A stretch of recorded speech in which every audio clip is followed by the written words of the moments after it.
All right, hello everyone. Let's discuss statute of limitations. What is a statute of limitations? Statute of limitations is a time set on the amount of time that you can collect a debt.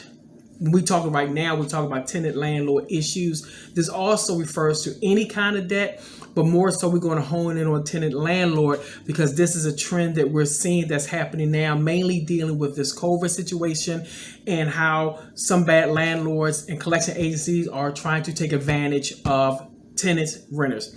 So this is how we're going to start. Every state has a statute of limitations. One thing that you definitely want to know is that what is the statute of limitation in my state for my tenant landlord lease. But you have to remember there is a general statute of limitations and there is a defined statute of limitation. The general limitation, if you just research your state and say what is the statute of limitations in my state, a whole bunch of stuff come up. If you put for contracts, statute of limitation for contracts in Philadelphia, in Maryland, in New York, whatever it is, excuse me, what's going to happen is it's going to come up what is going to give you the highest number. It may be 10, it may be 12, it may be 15. However, if you put in statute of limitation on residential contracts or residential leases, that number is going to drop dramatically. It could be anywhere from 3 to 6 years. And you need to know this because if you move from your residential place, the first thing you need to understand is what happens with the security deposit. That's in another video, but just as a general note, the landlord has 45 days, and mainly in the state of Maryland, each state has their numbers, and most of them are kind of similar, 45 days to let you know what's going on with your security deposit. Are they going to keep it? Did they find some damage? Do you get any back? Or are you going to get all of it back? And it has to be done within 45 days and sent to you by postal mail. If they do not send it within 45 days, then a whole nother process starts where you can actually go after them, not just for your security deposit, but sometimes up to 3 times the amount that they owe you. But again, that's another video and I'll break that down next. But as far as the statute of limitations is this. Once you leave a residential unit, that statute of limitation starts. And most states, again, have 3 to 6 years. Here in Maryland, it's 3 years. But you also notice something on leases, which a lot of landlords do to be slick. On most leases, you'll see where you sign your name. It might have in parentheses the word seal. There also may be under the topics in your lease when it's dealing with water or behavior. It didn't have one to say statute of limitations, and some of them you may see say this is a specialty lease, and we can collect from 3 up to 12 years, which here in Maryland is illegal. If your state has a set amount of time that a landlord can collect a debt from you, it cannot be modified, it cannot be changed. That is the time frame. So if the lease has that it can go beyond that number, know that that is illegal.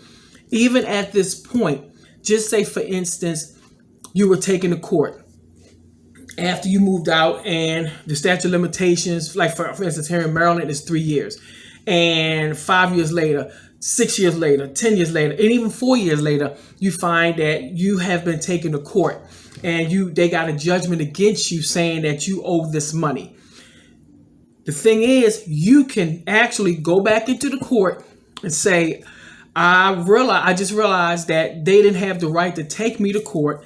They did not take me to court within the time frame that they were supposed to. Because sometimes they don't even send you anything saying that you owe anything, you won't get security deposit back or anything like that. So you thinking, okay, well, I don't owe anything, everything is good, and you just figure that's it. So what happened is you can actually go back to court and say, well, this was illegal, this was fraud, that they took me into court after this period of time. If you got a regular judgment, then that means that the court will review it. You can ask the court to set it aside or vacate it, which means you can have it dismissed, and you can also request that any money collected from you because of that judgment be returned to you, and even with interest. But also know, as I stated in the other video, with a consent judgment, and I broke that down in a whole nother video, is that with a consent judgment, after 30 days, you cannot get it reviewed.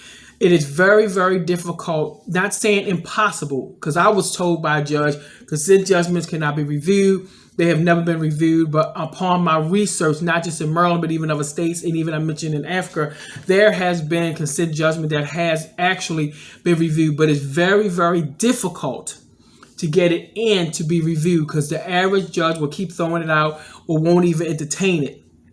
So that's why you never want to consent, but please watch the consent judgment video in order to understand that process.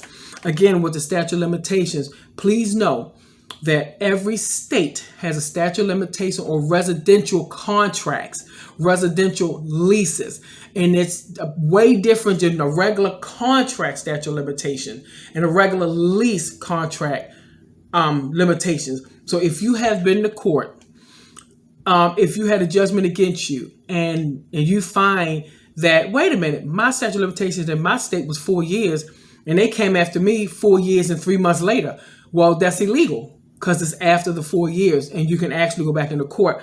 We have a GoFundMe as well as a petition page in the description section that we hope you will visit. And if you have been a victim of this, please enter your information in. You can also do it anonymously.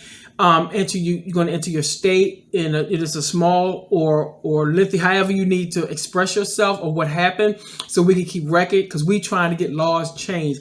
Right now, for instance, I had a case in 2015 dealing with the definition of rent, and because of that win in that case, here in Maryland, landlords cannot take you into court deeming stuff as rent or like rent, saying, well, I put this light bulb in, it was $20, and it's only $3 for that light bulb. They can't take you into court saying, oh, they didn't pay their rent. Rent is rent. And if you notice that, if you Google Felicia Lockett versus Blue Ocean Realty, you will see that this case has been used in almost every lot of states, several states, that people are using this as an example to set a standard of this. This can happen again with this thing, dealing with consent judgments and statute of limitations, to make sure these stamps get put on where these landlords cannot continue to go after people way past the time period and or saying that they owe something that they do not owe. Because again, most people do not keep receipts, contracts, most money orders cannot be tracked after 2 years. Most cashier's checks can't be tracked after 2 to 3 years. So you want to make sure that you definitely know what the statute of limitation in your state is. Again, if you've been through this, please go to the description in the bottom. Please let us know about your case. Even if it's still active, we'll try to give you some insight. Again, we are not attorneys. However, we can guide you to free representation in your case, your state. We can help you outline your case very easily, so that way that pressure is off of you. So when you go to an attorney, you're ready to go. They don't have to do a whole bunch of digging and research. We'll tell you exactly what you need to have, how you need to have it. So that way that process can be easily and very quickly for you. Also, with the GoFundMe, like I said, again, we are using my case presently going to the Special Court of Appeals in order to change the consent law, and also make sure that the statute of limitation is not being able to be altered or modified in leases, and making it illegal for the landlords to do so. It's already illegal for them to do it, but also having a stamp on it that if they continue to produce these leases like this, then there'll be some fines and some penalties that they have to pay. Even if you can only contribute $1, every dollar really, really counts, because the average Court of Special Appeals filing for an individual without representation is about $2,200, but it gets very high if you have an attorney, because you know how their fees are. So nonetheless, thank you for listening in, and we hope that the next video would be the one dealing with security deposit. We had one already about security deposit, but I think we're going to go a little bit more in depth in that. So I think the next video is supposed to be dealing with garnishments. So if you are an independent contractor, self-employed, gig worker, you really want to tune into that video to get some information that you might not be aware of that can be very devastating to your livelihood and your household. But again, thank you so much for joining us and getting the information to protect yourselves, and we'll see you in the next video. Bye-bye.